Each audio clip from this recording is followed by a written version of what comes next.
Well, this 15-year-old boy has captured national attention after he went to a St. Petersburg church to plead for a family. Well, now he has more than 10,000 people wanting to adopt him. Strangers from every state have expressed interest in adopting Davian Henry. He was born in prison and raised in foster care. He lives in a group home with 12 other boys, and he's never had his own room or ever felt wanted.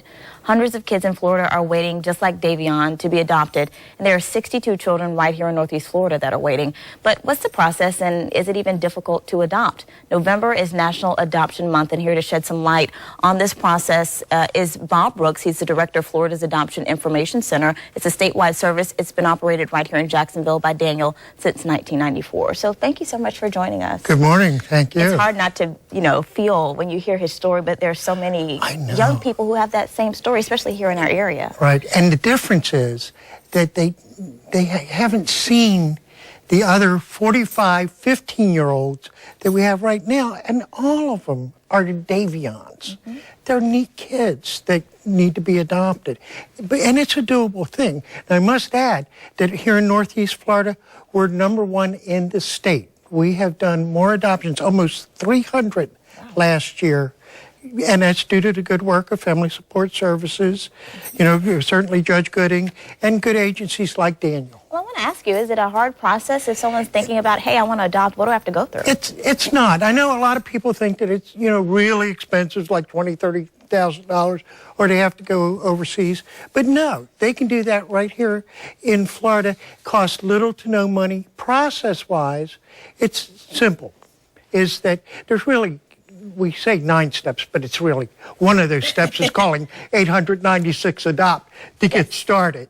But then the first real step is a training. It's a 30-hour training that we call MAP training. Once they complete that training, and that's so they're going in with their eyes open, they understand this. Then we do the home study, and that's really what qualifies people to adopt. That's those criminal record checks, abuse registry checks. They're going to come out to look at the home, those kinds of things. Then once you have the approved home study, then it's that match. It's finding that child that best fits for your family and best meets the needs of the child. And then once that happens, then the child lives with you for a few months, and you can finalize. That's awesome. It seems like a pretty streamlined process. Do you find that a lot of people have misconceptions about the whole thing? Oh, absolutely. Yeah, and a lot of people, when they're thinking of adoption, they're thinking, one, a baby. They're thinking it's very complicated, and they're thinking it's very costly.